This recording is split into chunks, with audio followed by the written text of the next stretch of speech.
kita kan tidak boleh diperbudak apapun kecuali hanya diperhamba oleh Allah Subhanahu wa taala. Jangan hidup dalam tekanan. Hidup ini sebentar, kawan.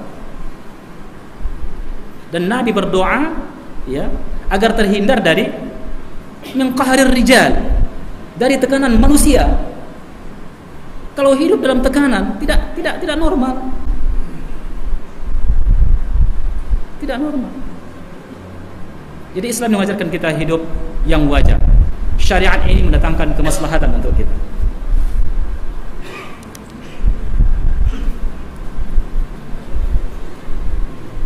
Sudah jam 9.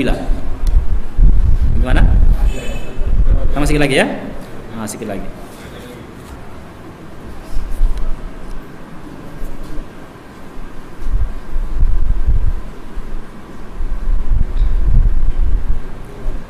ويدل عليه ما أخرجه أحمد بسند صحيح من حديث أعرابي atau min hadis أعرابي لم يسميه أنه سمع رسول الله صلى الله عليه وسلم سمع رسول الله صلى الله عليه وسلم يقول خير دينكم أيسر. Dan beliau juga berdalil dengan hadis yang diriwayatkan oleh Ahmad dengan sanad yang sahih yang bersumber dari hadis Arabi. Namun dia tidak menyebutkannya di situ bahwasanya Arabi itu mendengar Rasulullah sallallahu alaihi wasallam pernah bersabda, sedang bersabda, yaqul, sebaik-baik agama kamu adalah yang paling mudah kamu lakukan. Jadi ma'asyiral muslimin, tapi ingat tidak mempermudahmu mudah. Kama ja'at ya. Kemudian ada beberapa juga dari asar para salaf, ulama-ulama terdahulu. Misalnya dari Ka'ab al-Ahbar. Beliau mengatakan i'mal 'amal al-mar'i allazi yara annahu la yamut al-yawm wahzar hazra al-mar'i allazi yara annahu yamut ghadan. Berhadis ya, ungkapan salaf. Jadi sering kita melihat ada kadang-kadang tulisan di masjid-masjid itu ya, i'malid dunyaka annaka ta'ishu abada wa'mal li akhiratika ka'annaka, bukan hadis. Ini diambil dari ungkapan mirip dengan ungkapan Ka'ab al-Ahbar. Beramallah seseorang ya, beramallah amal seseorang yang dia melihat bahwasanya dia tidak mati besok. Belum mati lagi, semangat untuk melakukan kegiatan dan usahanya. Wahdar, tapi ingat, waspadanya seseorang yang dia melihat bahwasanya dia akan mati besok. Jadi perpaduan di antara itu, perpaduan seseorang ya untuk mengambil bahagian di dunia dan persiapannya untuk mengambil di akhirat. Jangan ekstrim di dunia, itu tafrid namanya, sehingga mengecilkan agama, ad-din. Dan jangan pula ekstrim di akhirat sehingga tidak mengambil bahagia. Wala tansa nasibaka minad dunya. Sehingga tidak mengambil sedikit pun dari rahmat Allah. Nikmat Allah ini harus kita ambil, harus kita raih. Ini para anak muda, antum harus berjuang sebaik mungkin menjadi orang yang sukses, menjadi para saintis, menjadi para orang alim. Tapi jangan lupa bahwasanya semua itu tujuannya untuk misi Anda diciptakan. Apa itu? Untuk beribadah kepada Allah. Wa ma khalaqtul jinna wal ins illa liya'budun. Kemudian dari Umar bin Ishaq juga ada. Beliau mengatakan begini, adraktu min ashabi Rasulillah sallallahu alaihi wasallam aktsara mimman sabaqani minhu fama ra'aitu qauman aysar siratan minhum wala aqal tashdidan minhum. Beliau mengatakan, aku mendapati dari sahabat-sahabat Rasulullah sallallahu alaihi wasallam lebih banyak daripada orang yang mendahului. Artinya dia banyak mendatangi para sahabat. Aku tidak melihat satu kaum yang lebih mudah pri kehidupan, jalan kehidupan. Aku tidak melihat kaum yang lebih mudah jalan kehidupannya daripada mereka. Dan aku tidak melihat ada orang yang sedikit tasydidnya daripada mereka, kesukarannya daripada mereka. Hidup para sahabat itu hidupnya wajar, normal. Jangan telah mengaji sunnah hidup tidak normal sekali lagi. Normal kehidupan kita. Para sahabat itu begitu. Para sahabat itu kan banyak. Teori sosial juga berlaku untuk para sahabat. Sahabat itu ada ulama. Menjadi tempat pertanyaan para sahabat yang lain. Tabi'in itu begitu juga. Tapi ada juga menjadi qadhi, menjadi pemimpin, menjadi komandan perang, menjadi tujar, menjadi para pedagang, ada. Menjadi para petani, ada. Hidup normal. Tapi tatkala datang perintah untuk berjihad dari Amirul Mukminin, mereka berjihad. Tatkala datang perintah untuk mengeluarkan zakat, mereka mengeluarkan zakat. Begitu. Jadi ma'asyiral muslimin rahimakumullah, agama ini adalah rahmat untuk kita. Syariat ini rahmat untuk kita. Maka raihlah nikmat Allah Subhanahu wa taala sebanyak-banyaknya dan syukuri nikmat itu. Nah, jadi begitu dia.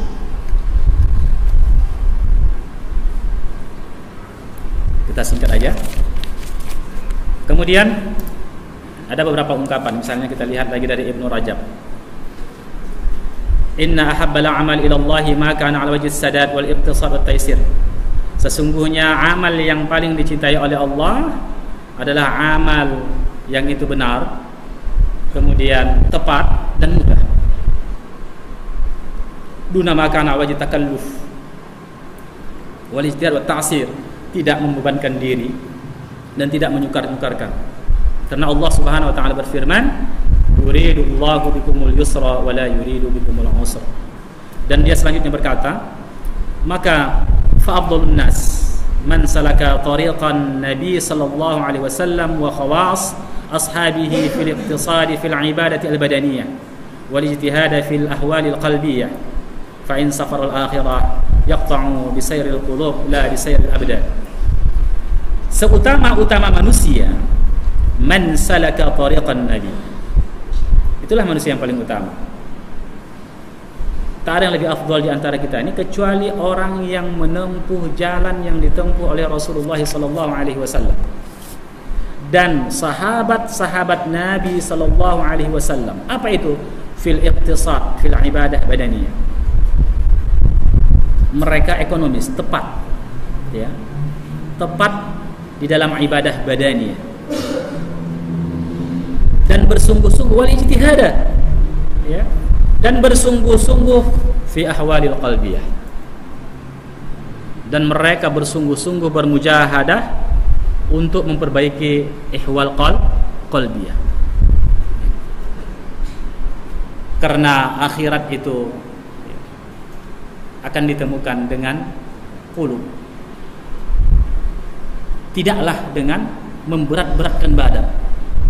Bukan karena banyaknya kita siksa badan kita ini kita akan meraih kebahagiaan akhirat, tidak.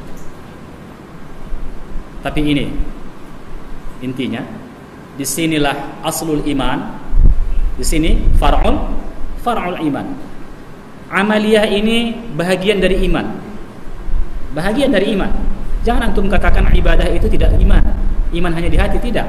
Ahlus sunnah wal jamaah mengatakan iman itu adalah qaulun wa amal. Qaulul lisan, qaulul qalbi wa amal jawarih. Ini dia. Tapi aslunya di sini. Ini aslul iman, ini far'ul iman. Tapi amal ini juga adalah bahagian dari iman. Jadi ma'asyiral muslimin rahimakumullah, oleh sebab itu yang paling utama untuk diperbaiki aslul iman. Bukan yang tidak penting, penting sekali saudara. Siapa yang mengatakan ini tidak penting sehingga dia tidak mengatakan hal yang diwajibkan oleh Allah tidak diwajibkan katanya, ini ijma' para ulama tentang kekafirannya. Tetapi mereka lebih bermujahadah masalah hati. Inilah qaul. Apa kata Nabi?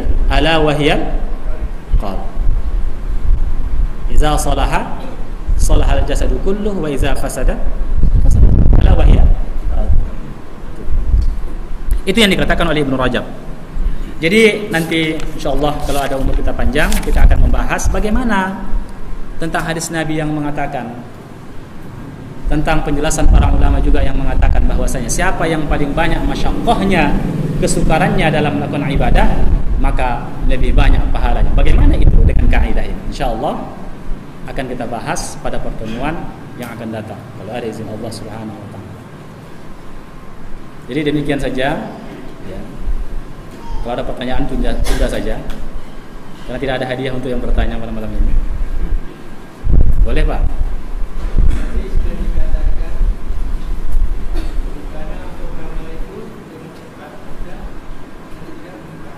Iya.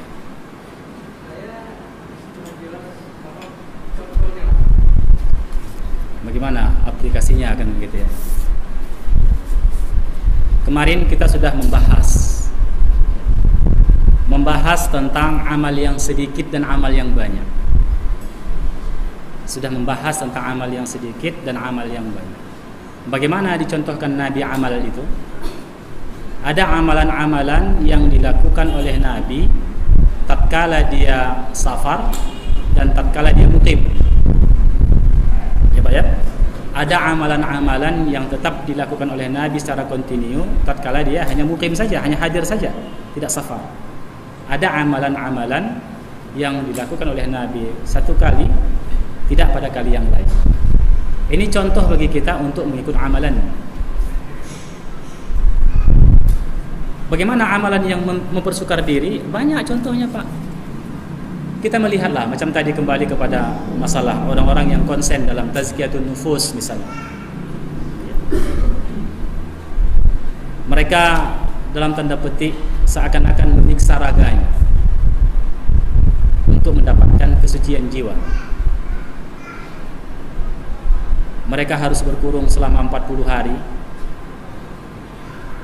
Afwan ya, tidak boleh kemana-mana, bahkan hanya di dalam kelambu saja misalnya, sehingga mengisolir diri dari tempat yang lain, meninggalkan hal-hal yang dihalalkan oleh Allah Subhanahu wa taala. Bahkan ini kita bicara yang ekstrim ya Pak ya, bukan yang tidak ekstrim ya. Yang ekstrimnya sebagaimana dikatakan oleh Dr. Fadlul Ilahi dalam dirasat tasawuf, ada yang sampai 40 hari tidak berinteraksi dengan manusia. 40 tahun. Antum bisa cek nanti kebenaran informasi ini dalam studinya Fadlul Ilahi dalam kitab Dirasah Tasawuf. Dr. Fadlul Ilahi ya. Siapa ada ingat pengarangnya siapa? Dirasah Tasawuf. Yang beliau wafat, yang dibunuh itu siapa? Ihsan Ilahi Zahir, bukan Fadlul Ilahi. Fadlul Ilahi itu mengarang kitab apa ya? Ihsan Ilahi Zahir. Dalam Dirasah Tasawuf. Apa kata beliau di situ? Beliau mengumpulkan fakta-fakta sejarah dari buku-buku tasawuf tentang orang-orang yang ekstrim dalam beribadah, sehingga mengisolir diri. Bahkan ada orang yang untuk mendapatkan supaya dia beramal ikhlas, berlaku ikhlas, dan dia dibenci oleh orang, supaya dia dibenci oleh orang, ini berusaha supaya dibenci oleh orang dan tidak dianggap oleh orang. Akhirnya apa? Mereka datang ke kedai-kedai, mereka ambil sedikit sejemput makanan, mereka kumpul sejemput makanan sehingga mereka diusir menjadi orang gembel seperti itu. Ada yang berlaku seperti itu untuk mendapatkan kezuhudan. Ini yang dimaksud dengan ekstrim. Itulah ifrat. Tapi tidak juga tafrid. Apa itu? Menganggap enteng agama ini, tidak mau beramal sama sekali. Itu juga tidak. Maka dinul Islam itu lagi-lagi adalah agama yang membuat kita hidup normal. Hablum minallah dan hablum minan nasnya seiring. Inilah konsepnya. Tapi bagaimana kita mengaplikasikannya, itu atas hidayah Allah Subhanahu wa taala kepada kita masing-masing. Kaidahnya sudah tahu, ilmunya sudah tahu, tinggal pengamalan. Kalau pengamalannya ini, jangan-jangan mad'unya lebih mantap mengamalkan daripada ustadznya. Bisa saja. Tapi inilah ilmu. Kenapa ya? Jadi ini ada hadiah. Silakan. Ada tadi pertanyaannya.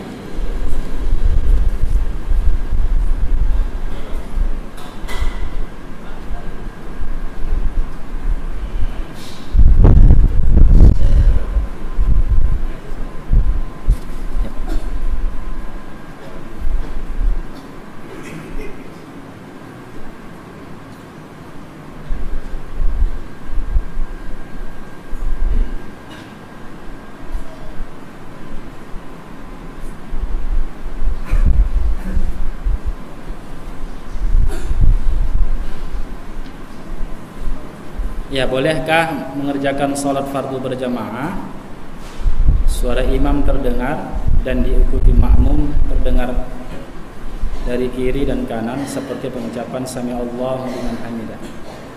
Ini masalah muazzin ya.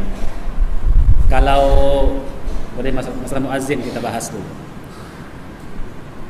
Kalau di masjid-masjid besar, suara imam itu tak bisa terdengar sampai jamaah ke belakang, ya, maka para imam, diantaranya dalam mazhab Syafi'i dijelaskan boleh adanya penyambung suara muazzin itu. Sami Allahu liman hamidah. Tapi ada beda mazhab ya kalau kita di Makkah itu kan. Jadi muazzinnya, penyambung suaranya mengatakan Rabbana walakal hamd. Tapi yang rajih sebenarnya menurut Syalbani dan mazhab Syafi'i adalah disebut Sami Allahu, makmum juga mengucapkan Sami Allahu liman hamidah. Tapi kalau masjid-masjid kecil barangkali tak perlulah penyambung suara itu. Tak perlu penyambung suara ya. Bagaimana kalau makmumnya pula yang kuat suaranya? Samiallahu liman hamidah, samiallahu liman hamidah, samiallahu liman hamidah, sehingga ramai begitu. Tak disunnahkan. Kita membacanya semuanya lirih. Baca Fatihahnya lirih. Waktu ketika sir, membaca samiallahu limannya lirih. Membaca takbirnya lirih. Kecuali membaca amin ketika sholat jahar. Semuanya lirih dibaca, Pak. Jangan pula ada itu bergelombang lagi. Sebentar tinggi, sebentar hilang tinggi gitu. Alhamdulillah. Wah ya. Ada yang begitu. Ada yang begitu ya. Macam dengan sholatnya. Jangan biasakan, udah kebiasaan payah. Kita kontrol diri kita, tapi ketika kontrolnya hilang balik. Oh ya, begitu juga dia. Akhirnya tidak lirih lagi, bergelombang suaranya, mundur maju dia. Ada yang seperti itu.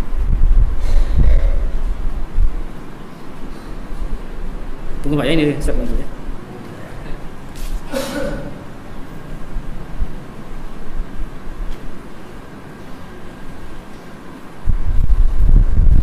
Tuma'ninah itu bahagian dari rukun salat. Bahkan dalam mazhab Syafi'i ada beberapa kitab memasukkan tuma'ninah itu sebagai rukun. Tuma'ninah itu berhenti sebentar, ukuran tulang-tulang itu kembali pada tempat. Berbeda dalam mazhab Hanafi. Kalau mazhab Hanafi, kalau kita sujud misalnya sampai sebentar diangkat itu sah. Tapi berdasarkan petunjuk sunnah kita wajib tumak-ninah. Seukuran kadarnya kembali tulang-tulang kita ke tempatnya. Ketika rukuk, ketika sujud. Ada batasnya, subhana, minimal itu kan subhana rabbiyal a'la. Wa fi riwayatin, dan ada yang mendhaifkan ini wa bihamdih tambahan. Jadi ada yang menghasankan. syukuran itu Pak ya.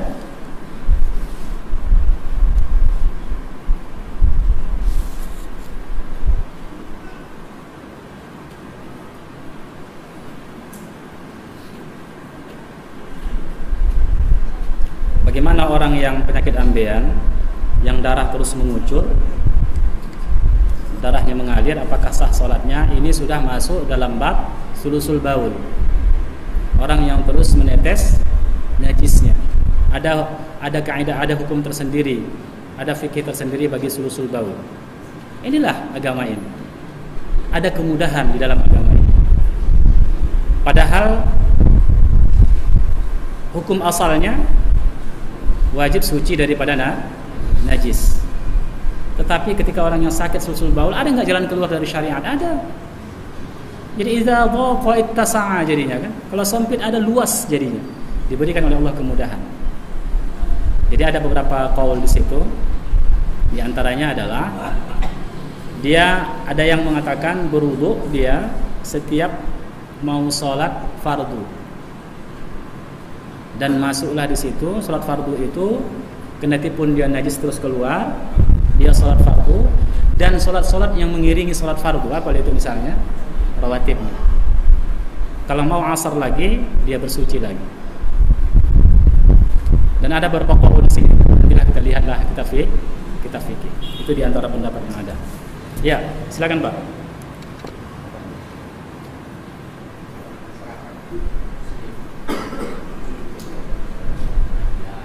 Ya Pak? Memakmurkan masjid. Iya Pak. Pengajian makmur.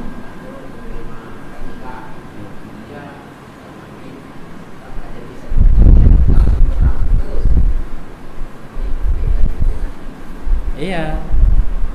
Jadi kalau sudah azan di masjid, kita tidak boleh keluar masjid lagi, meninggalkan masjid.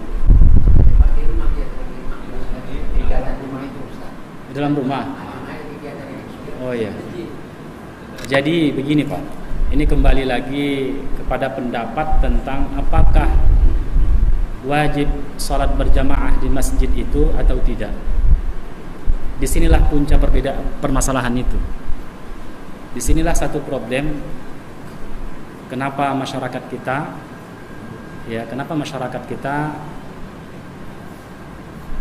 tidak antusias untuk ke masjid. Karena terkait dengan pemahaman fikihnya. Di dalam mazhab al-Imam Syafi'i atau Syafi'iyah, salat berjamaah itu ada dua pendapat di sini. Yang pertama sunnah muakkadah. Al-Khatib Al-Imam Al-Khatib Asy-Syarbaini menukil juga pendapat ini. Sunnah as-sunnah al-muakkadah. Sunnah muakkadah saja. Artinya kalau dilakukan besar pahalanya, luar biasa berlipat-lipat. Kalau tak dilakukan tidak dikenai dosa. Kan begitu. Ada yang mengatakan kalau tak dilakukan sunnah muakkadah, maka dia mendapat makruh. Yang satu lagi berpendapat hanya fardu kifayah. Ini pendapat yang paling dikatakan? Yang paling tinggi lah statusnya ya. Sunnah fardu kifayah saja. Kalau sudah ada fardu kifayah, kalau sudah ada yang melaksanakannya di masjid, maka terbebaslah manusia atau masyarakat di situ dari dosa. Berjamaah itu hanya 2 orang saja syaratnya. Ada makmum, ada imam. Maka sering di masjid-masjid itu kalau zuhur asar, satu imam, satu makmum, selesai. Sebentar Pak ya. Dari sini kita antar dulu. Inilah salah satu penyebabnya kenapa di Nusantara ini orang tidak antusias, kecuali orang-orang yang dirahmati oleh Allah, ke masjid. Kan tidak wajib kan? Kan masih panjang waktu. Kan gitu. Macam di kampus-kampus kan begitu juga. Menuntut ilmu kan wajib gitu. Salat berjamaah itu kan hanya sunnah muakkadah saja katanya. Kita bertemu sunnah muakkadah yang wajib mana kita dahulukan? Yang wajib itu thalabul ilmi gitu. Padahal tak apa-apa disebutnya di situ. Bukan yang masalah fardu kifayah yang dijelaskannya di situ kan. Satu, itu Pak ya. Termasuklah mungkin di ini kasus ini Pak enggak? kasus yang terjadi di lingkungan Bapak mungkin seperti itu. Iya, tambahkan Bapak apa ini Bapak?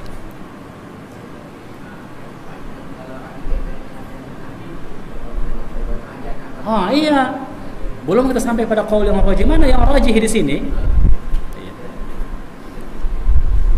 Yang rajih yang mana?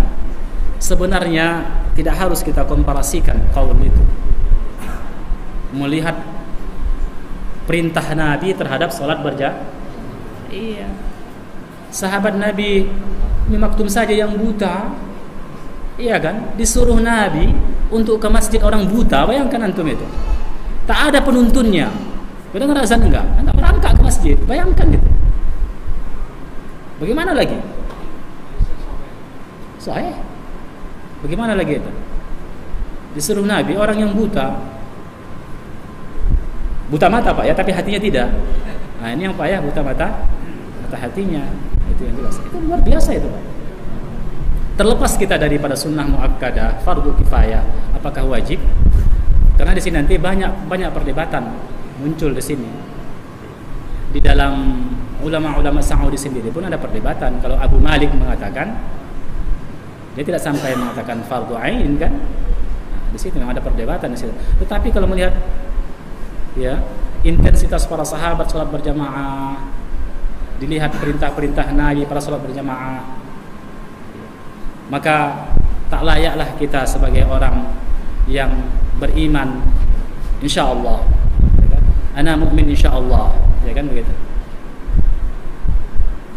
meninggalkan salat berjamaah. Sudah Pak? Ini tadi ya? Sedekah. Ini misalkan melakukan kabarnya pernah sedekahkan semua hartanya. Dia tidak hanya sampai yang berhasil. Itu dari uang sedekahkan semua. Abu Bakar, antum tahu kondisi perang apa itu?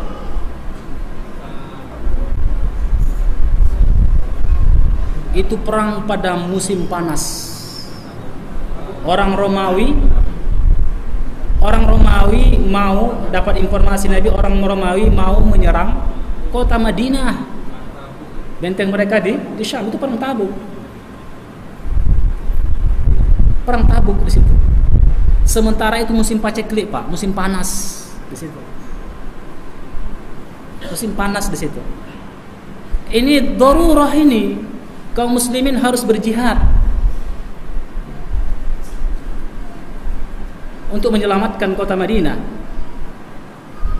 Bertemu dua darurah bagi Abu Bakar untuk mendanai kaum muslimin berangkat medan jihad, ya, dan untuk menafkahi keluarganya. Darurah. Bertemu dua yang darurah, maka dilakukan yang lebih asyad. Kalau tak diberi makan misalnya, dalam keluarga itu bukan tak makan sebenarnya, tetap saja ada makanan bagi keluarga Abu Bakar, tapi menegasikan kepada kita harta-hartanya yang banyak itu diberikan. Tetap saja Abu Bakar itu adalah orang yang cerdas, tidak akan mungkin dia menelantarkan keluarganya, kan begitu kan? Tapi semua hartanya itu diberikan untuk apa? Kemaslahatan kaum muslimin ribuan orang di kota Madinah, perjuangan umat Islam, syiar Islam. Ketinggian Islam akan hancur kalau tidak dibela. Maka Abu Bakar menunjukkan pada kaum muslimin, ya, semangat untuk berinfak, untuk membela kaum muslimin. Di situ dia. Umar memberikan separuhnya. Makanya Umar mengatakan, saya tidak pernah mengalahkan Abu Bakar Siddiq. Darurah itu. Ada lagi pertanyaan ya? Banyak kali, nanti aja kita jawab lagi ya. Ya, tulis saja. Nanti saya bawa pulang nanti. Insyaallah kita bikin sesi khusus tanya jawab. Jadi demikian saja. Nanti banyak ikhwan kita yang mau pulang juga, ya kan? Ibu-ibu ada di belakang. Satu aja lah. Siapa yang kira-kira masalah penting yang harus dijawab malam ini? Tak bisa ditunda. Silakan.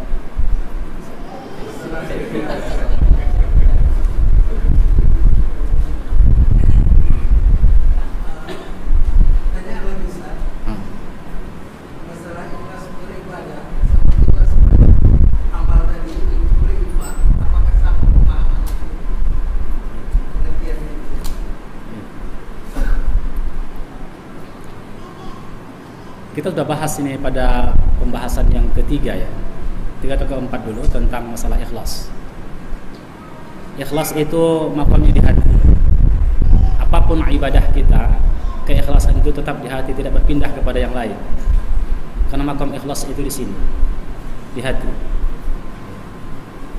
Ikhlas itu makamnya di hati, Pak. Bagaimana itu ikhlas? Imam An-Nawawi mengatakan di dalam At-Tibyan fi Adabi Hamalatil Quran, dia mengumpul beberapa pendapat para ulama tentang ikhlas itu. Pada intinya ikhlas itu memberikan sesuatu karena Allah. Memberikan sesuatu karena Allah, melakukan sesuatu karena Allah, tidak karena yang lainnya. Itulah ikhlas. Ada orang yang menggambarkan dengan bahasa-bahasa yang lain, contohnya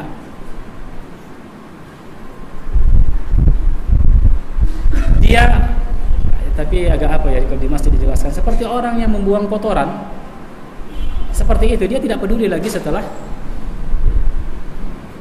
dibuangnya. Tapi saya kira ini terlalu apa ya, vulgar ya bahasanya. Atau qiyas Ibnu Al-Farid saya kira itu. Tapi intinya Pak ya, semuanya lillahi ta'ala. Tingkat ikhlas itu kan at-tauhid. Iya kan? At-tauhid. Mentauhidkan Allah Subhanahu wa taala, beramal karena Allah. Melakukan segala amal itu karena Allah, lillahi ta'ala, bukan karena ada unsur-unsur yang lain. Namun ikhlas itu bertingkat-tingkat juga. Ada ikhlas, ada akhlas. Itu kita bahas pada pertemuan sebelum-sebelumnya tentang masalah bab ikhlas. Jadi ini ada hadiah mengenal bid'ah lebih dekat.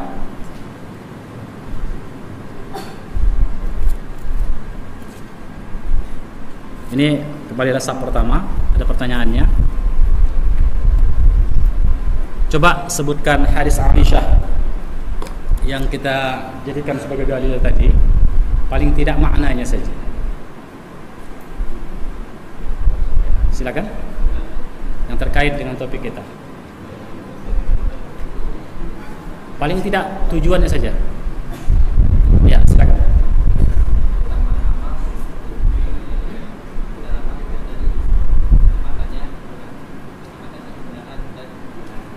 Hadis ya, terkait dengan hadis. Ya. Aisyah pernah bertanya kepada Rasulullah SAW, amalan yang paling dicintai Allah adalah amalan dilakukan terus menerus walaupun sedikit. Kaji yang lalu itu. Ya, silakan Pak. Rasul bertanya siapa? Itu dia Pak. Dari saya udah nampak ujungnya. Kemudian apa judul bab kita hari ini? Ini kedua lah, ring 2, sub 2. Itu udah ring 3 tunggu Pak, sub 3 itu, ring 2 dulu.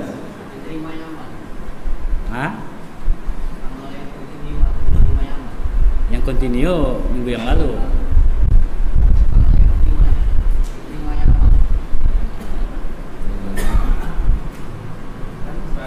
Jawaban Anda salah, tapi saya mau memberikan hadiah untuk Anda karena semangat. Silakan. Ya. Prioritas dalam beramal. Terlalu umum. Ya. Coba khususkan Pak ya, khususkan aja. Ini bab kita, pasal kita. Dibicarakan hari ini, topiknya. Mau sendul nggak bisa? Coba.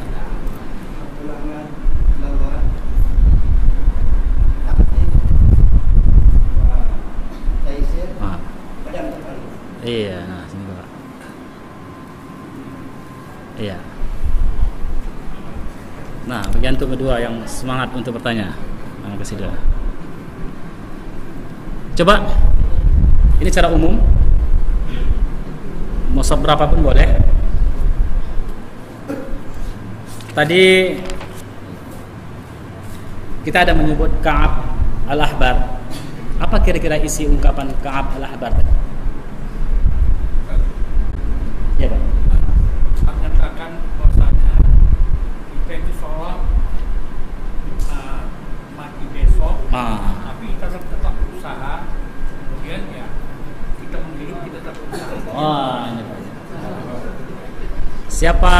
hafal ungkapan yang semisal dengan itu yang kita sebutkan tadi? Beramalah kamu. Bahasa Arabnya lah pula. Saya tahu.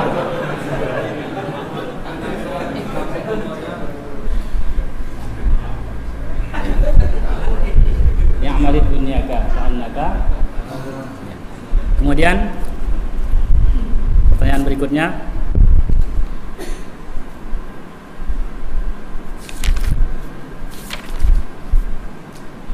cobalah satu dalil saja dari Al-Quran yang mendukung kaidah ini.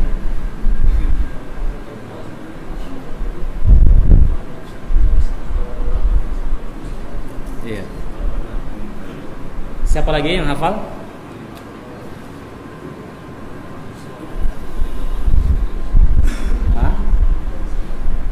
Yang mendukung kaidah kita ini?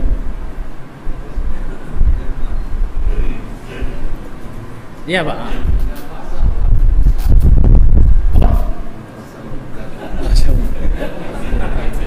Itu dalil, tapi tak untuk ini, Pak.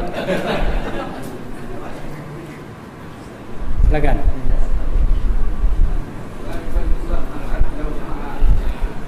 Turun tangan juga Pak apa ya? Sudah, yang lain?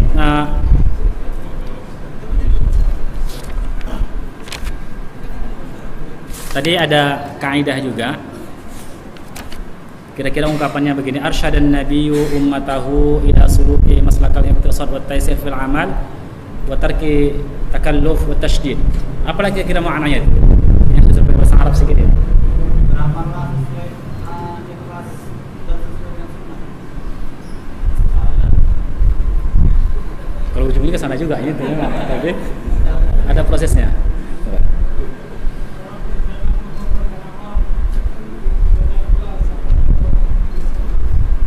Seakan-akan mati besok. Sudah tadi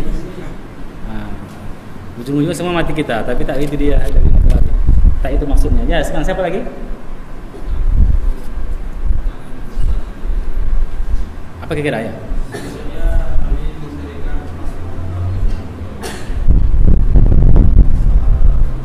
Ya, Nabi memberikan petunjuk kepada kita bagaimana cara kita beribadah, ya kan? Nabi memilihkan kepada kita beribadah itu jangan takalluf. Dan Nabi lah yang paling antusias, yang paling sempurna antusiasnya, ya. Ya, siapa yang baru mengaji malam ini? Siapa yang baru datang malam ini? Nah, satu. Siapa lagi, Pak? Bapak ya? Udah tadi kan?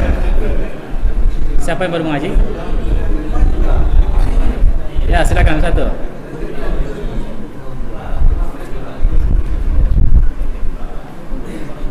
Oh, dia mau ikut dia ya? Sana. Itu Ustaz, satu lagi Ustaz. Oh ya. Habis, oh ya, satu lagi ada. Siapa lagi? Ada yang lain? Bapak udah biasanya? Oh, minta. Sama Pak ya? Ya, sudah ya. Subhanakallah bihamdik asyhadu an la ilaha illa anta astaghfiruka wa atubu ilaik. Assalamualaikum warahmatullahi wabarakatuh. Ya Pak, boleh. Begini Pak ya kan? Sini.